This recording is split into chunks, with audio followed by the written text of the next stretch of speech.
Bonsoir tout le monde. Bonsoir tout le monde, j'espère que ça va bien.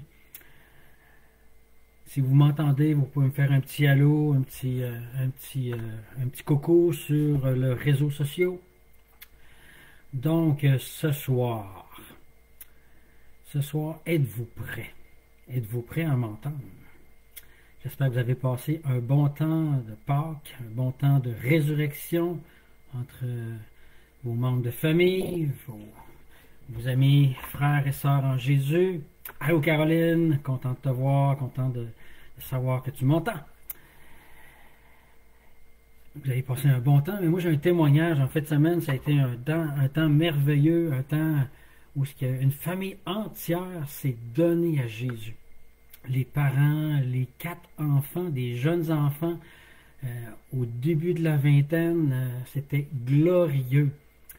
Ils ont entendu l'Évangile,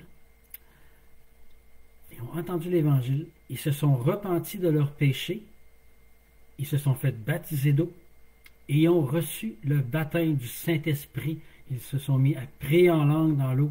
C'était extraordinaire. Le feu était pogné dans la maison et dans l'eau. L'eau, elle devait être très bouillante. Les amis, c'était vraiment glorieux.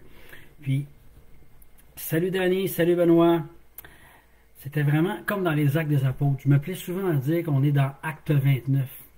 Bien entendu, Acte 29 n'existe pas dans la Bible, mais c'est nous les acteurs, c'est nous qui sommes en action.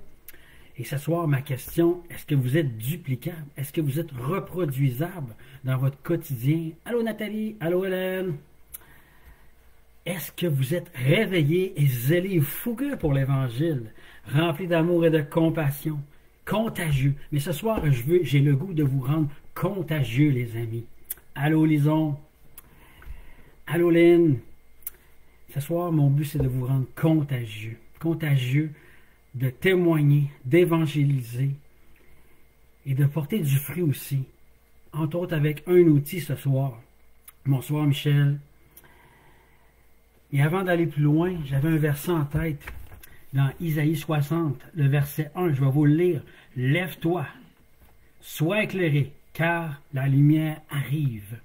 Et la gloire de l'Éternel se lève sur toi, mon ami, sur toi, tous ceux qui me regardent, sur toi, mon frère, ma soeur, qui va me regarder en différé, sur toi la gloire se lève. Tout ce que tu as à faire, c'est d'agir, agir par la foi. Oui, d'ouvrir la bouche par la foi et de témoigner. Et un des outils qu'on a pris souvent dans les dernières années, c'est les 3 cercles. Ce soir, je ne vous ferai pas la démonstration des 3 cercles. À la fin du vidéo, je vais poster une vidéo de les 3 cercles pour vous montrer comment c'est simple comme un enfant. Les 3 cercles ce soir que je vais vous démontrer, c'est une façon qu'on peut montrer à un enfant la simplicité d'un enfant, la simplicité de le faire avec une simplicité comme un enfant. La Bible dit d'avoir la foi simple comme un enfant.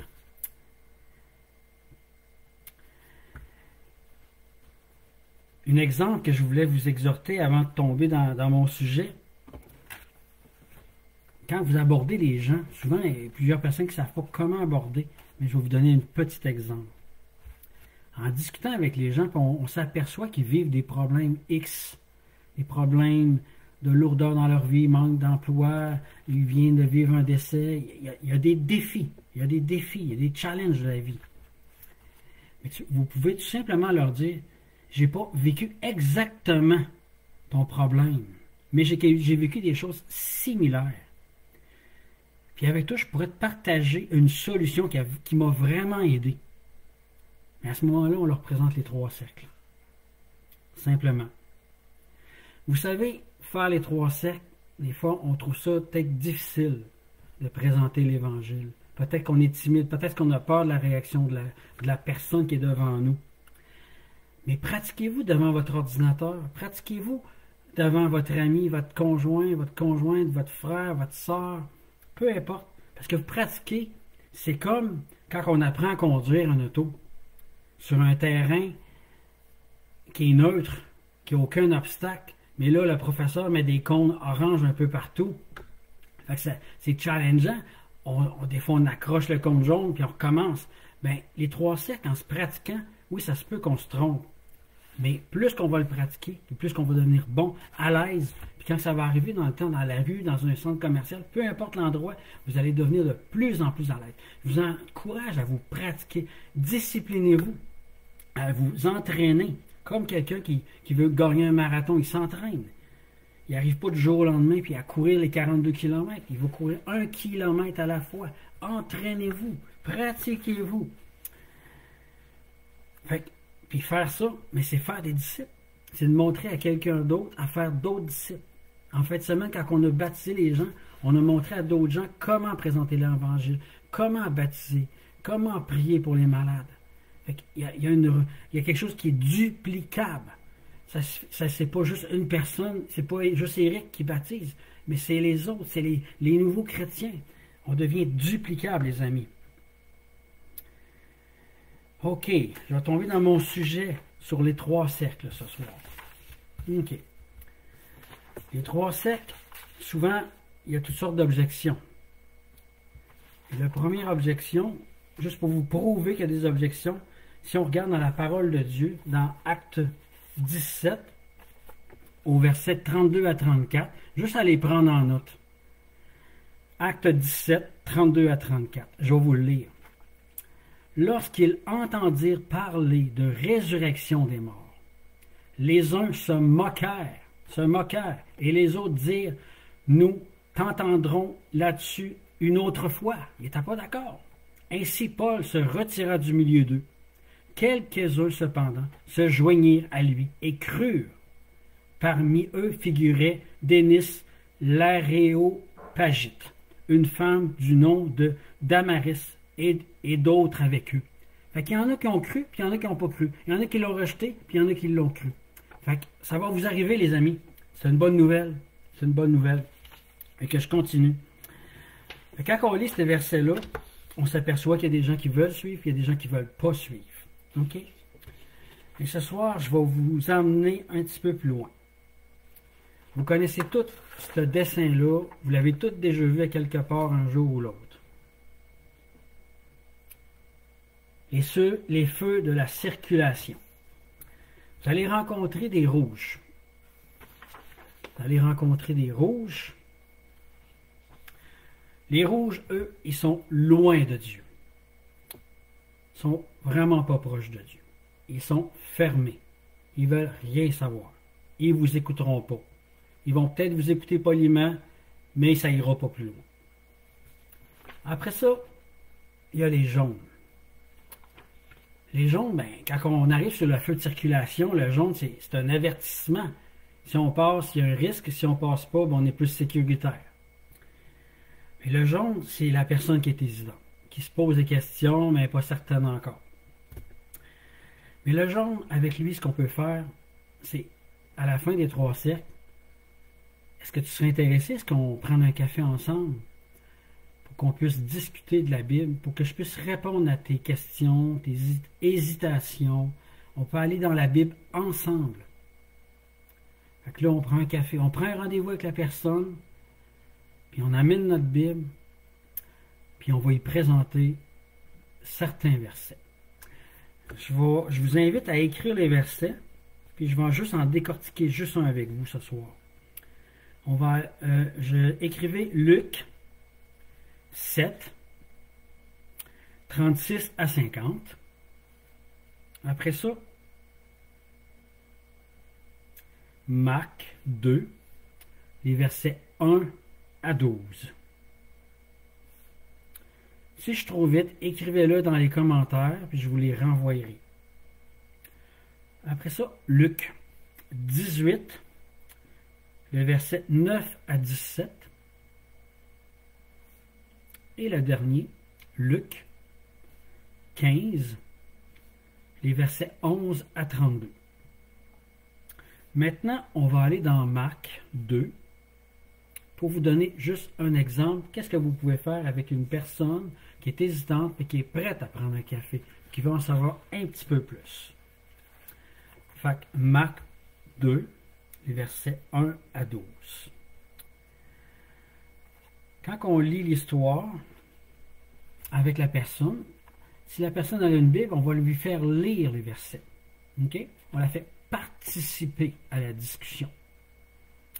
Et après ça, on va lui poser des questions. Et les questions, si vous voulez les prendre en note. Qu'est-ce qu'on apprend sur Dieu? La première question, qu'est-ce qu'on apprend sur Dieu? La deuxième question, qu'est-ce qu'on apprend sur les gens, les hommes, les femmes qui sont dans le contexte, dans le verset, dans les versets? Qu'est-ce qu'on apprend sur les gens? Troisième question, quand on rencontre la personne, comment obéirais-tu à ces passages dans ta vie? Et la dernière question, à qui je peux partager ces versets-là, ce passage-là? OK. Maintenant, je vais lire Marc 2. Quelques jours après, Jésus revint à Capharnaüm. On apprit qu'il était à la maison, et un si grand nombre de personnes se rassemblaient qu'il n'avait plus de place, pas même devant la porte. Il annonçait la parole. Il y avait beaucoup de monde dans la maison, puis Jésus annonçait la parole de Dieu. On vint lui amener un paralysé, porté par 4 hommes. Comme ils ne pouvaient pas l'aborder à cause de la foule, ils découvrirent le toit au-dessus de l'endroit où il se tenait. Ils descendirent par cette ouverture le brancard sur lequel le paralysé était couché. Voyant leur foi, Jésus dit au paralysé, « Mon enfant, tes péchés sont pardonnés. » Et il y avait là quelques spécialistes de la loi qui étaient assis. Ils se disaient en eux-mêmes, « Pourquoi cet homme parle-t-il ainsi? Il blasphème. Qui peut pardonner les péchés, si ce n'est Dieu seul? » Jésus sut aussitôt dans son esprit qu'ils raisonnaient ainsi en eux-mêmes. Et il leur dit, « Pourquoi raisonnez-vous ainsi dans vos cœurs? Qu'est-ce qui est plus facile de dire au paralysé, « Tes péchés sont pardonnés » ou « Lève-toi, prends ton brancard et marche » afin que vous sachiez que le Fils de l'homme a sur la terre le pouvoir de pardonner les péchés. Je te leur donne, dit au paralysé, lève-toi, prends ton brancard et retourne chez toi. Aussitôt il se leva, prit son brancard, il sortit devant tout le monde, de sorte qu'ils étaient tous étonnés et célébraient la gloire de Dieu en disant, nous n'avons jamais rien vu de pareil. Je reviens avec mes questions. Rapidement, qu'est-ce qu'on apprend sur Dieu? Mais on voit que Dieu, Jésus, il voit que les hommes ont de la foi. Ça répond à ma deuxième question. Fait que dans l'entrevue que vous passez avec la personne qui est devant vous, qui n'a pas encore donné sa vie à Christ, vous lui posez ces questions. Qu'est-ce qu'on apprend sur Dieu? Fait que là, il va être porté à relire, puis il va chercher les versets. Qu'est-ce qu'on apprend sur Dieu dans tout ça? Fait que là, il participe. Il va avoir des révélations en vous parlant. OK? Qu'est-ce qu'on voit sur les gens? La même chose. Fait qu'il va participer. Comment obéir-tu ce passage-là? Ben là, il va parler de son cœur. Fait que vous allez développer une relation avec ce gars-là ou cette fille-là. Qui va avoir une confiance qui va s'établir aussi. Puis il va avoir des révélations dans son cœur. À qui je peux partager ça? Fait que là, il va découvrir une espérance. Parce qu'à la fin, on voit de l'espérance dans ce passage-là. Fait que ça, prenez-la en note, ces versets-là, parce que quand vous allez vivre la suite des 3 cercles, ça va vous emmener une discussion avec ces personnes-là qui sont peut-être hésitantes. OK. Je poursuis. On est toujours avec la personne. On va aller à ce moment-là dans 2 Corinthiens 5, les versets 17 à 21. Parce qu'on veut développer... On veut qu'il découvre l'homme ou la femme qui a une possibilité d'avoir une nouvelle identité en Christ. S'il l'accepte comme Seigneur et Sauveur. Quand on lit 2 Corinthiens 5, 17 à 21, si quelqu'un est en Christ, fait que là, la personne n'est pas encore en Christ, mais là, elle va le découvrir. Si quelqu'un est en Christ, il est une nouvelle créature. les choses anciennes sont passées. Voici toutes choses sont devenues nouvelles. Et tout cela vient de Dieu, qui nous a réconciliés avec lui par Jésus-Christ et qui nous a donné le ministère de la réconciliation. Et Dieu veut se réconcilier avec l'homme. En effet, Dieu était en Christ. Il réconcilia le monde avec lui-même et ne changea pas les hommes de leurs fautes. Et il a mis en nous la parole de réconciliation.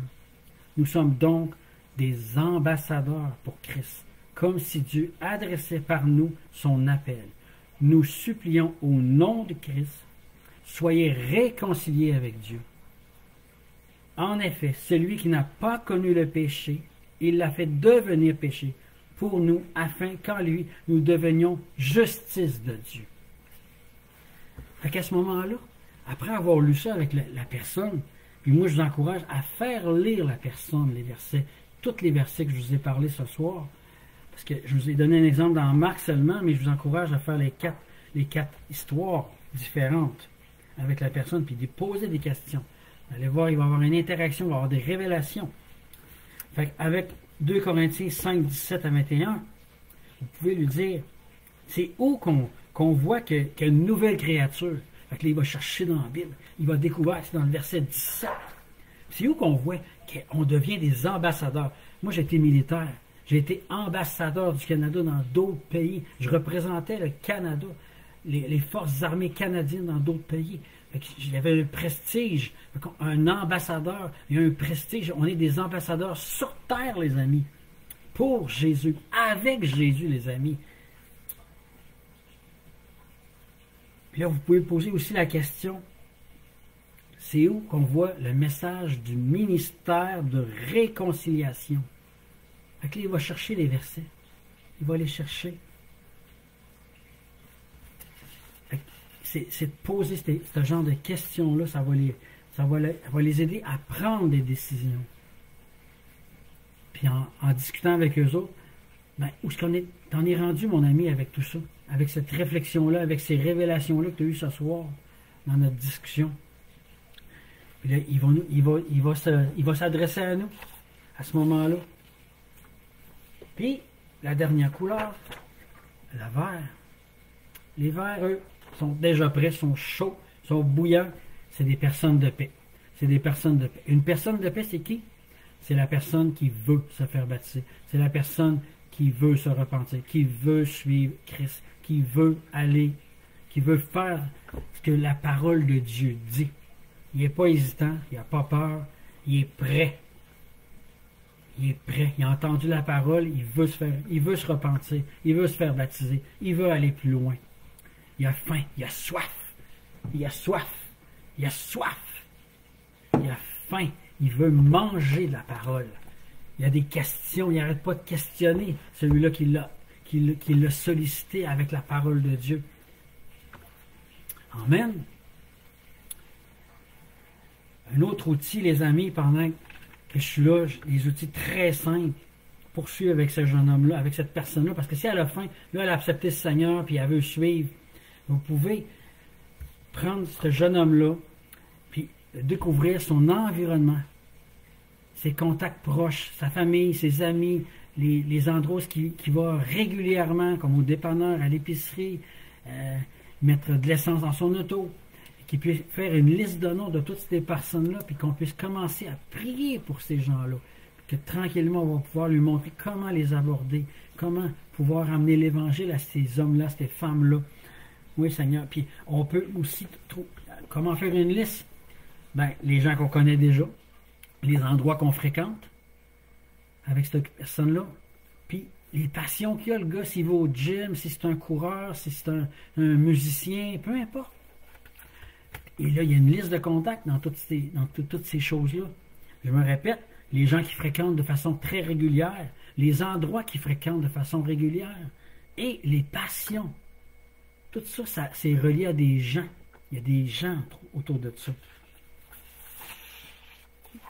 OK. Et ça va bien, ça va très bien, les amis. OK. Je ne sais pas si vous avez déjà... Des fois, il y en a qui ont peur Ce soir, mon sujet, c'était « Es-tu prêt? » Es-tu prêt à témoigner? En 15 secondes, vous pouvez témoigner, les amis. Soyons prêts en tout temps, en tout lieu, en toutes circonstances. On ne sait jamais où est-ce qu'on va se retrouver. 15 secondes pour témoigner, c'est facile. Qui t'étais avant, puis qui t'es maintenant. Puis pas beaucoup de mots. Ça prend juste un ou deux mots dans chacune des circonstances. Je vais vous donner un exemple. Avant, moi, j'étais intolérant au gluten, j'avais beaucoup de peur, j'étais souvent angoissé. J'ai rencontré Jésus. Je me suis repenti de mes péchés, je me suis fait baptiser. J'ai décidé de suivre Jésus. Puis qu'est-ce que ça a donné, ça? Mais aujourd'hui, je suis guéri. Je suis plus intolérant au gluten. Puis j'ai une paix surnaturelle. Jésus m'a complètement transformé. C'est glorieux. Veux-tu en savoir plus, mon ami? C'est simple de même. Des fois, on est pressé de témoigner, mais ça peut être court de même. Un ou deux mots avant ta conversion, de rencontrer Jésus. Un ou deux mots après ta conversion. Qu'est-ce qui a été transformé? Court. Fait que les gens, quand ils sont pressés, par exemple au dépanneur, le gars, il ne peut pas t'entendre pendant 15 minutes. Il y a une job à faire. Il faut respecter ça. Mais 15 secondes, c'est rapide. C'est rapide, les amis. Fait que c'est faisable. OK? Puis, un exemple d'approche simple pour terminer. Je l'ai expérimenté dernièrement, puis je voulais vous la partager. Bonjour monsieur, j'expérimente la guérison avec mes amis. Avez-vous des douleurs, des maladies, des allergies quelconques? J'aimerais prier pour vous. Ça va prendre 10 secondes, puis c'est gratuit. Puis vous n'avez rien à perdre. Mais souvent, les gens, ils vont dire oui à ça. Ils vont dire oui à ça, puis c'est pas long. Ça prend 10 secondes, puis c'est gratuit. Mais après ça, on va pouvoir leur expliquer les 3 cercles, les amis. Tout simplement. Je ne sais pas si ça vous encourage tout ça, mais moi, ça m'encourage. Mon but, c'est que vous deveniez des contagieux, que vous allez contaminer le Québec par la parole de Dieu. Puis que vous même contaminiez les chrétiens qui sont autour de vous, que peut-être que ça fait des années qu'ils n'ont pas évangélisé, qu'ils n'ont pas témoigné. Partagez les YouTube, partagez les lives, partagez-les. On est là pour faire des disciples. Il y a des gens qui ont besoin d'aide. On est là pour vous aider. On est là pour vous donner des instruments, des outils pour que ça aille plus loin dans votre vie. Nous, tout ce qu'on veut, c'est de voir le Québec touché. Puis, ça prend plus que 2 personnes pour toucher le Québec. Ça prend des milliers de personnes pour toucher le Québec. Fait que, je vous remercie beaucoup de votre écoute ce soir. Je vais terminer en prière. Je te remercie, Seigneur Jésus, pour mes frères, mes sœurs. Je te remercie, Seigneur, qu'ils vont devenir des hommes et des femmes qui vont devenir disciplinés à se pratiquer s'ils sont mal à l'aise, Seigneur, pour présenter l'Évangile. Mais je te remercie, Seigneur, qu'ils vont devenir zélés et fougueux, contagieux, Seigneur. Je te prie qu'ils vont devenir contagieux, Seigneur, et qu'ils vont devenir de plus en plus à l'aise avec les objections que les gens vont leur donner, Seigneur Jésus. Ils vont pouvoir présenter les aspects de la parole de Dieu avec des messages d'espoir, Seigneur, parce que la Bible est remplie d'espoir, Papa. Je te remercie, Seigneur. Et Seigneur, j'en profite pour prier pour tous ceux qui ont peut-être des problèmes de santé, Seigneur Jésus.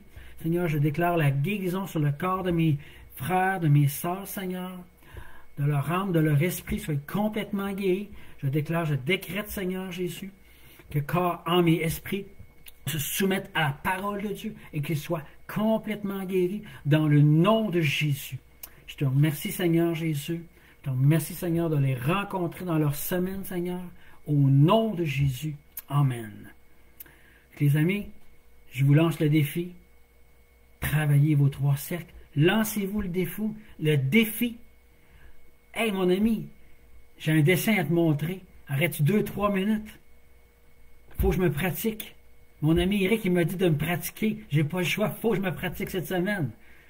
Lancez-vous ce défi-là. Sortez de votre zone de confort. Vous allez voir la grâce de Dieu vous accompagner. Soyez bénis, les amis. On vous aime. Bonne semaine. Soyez bénis. Bye bye.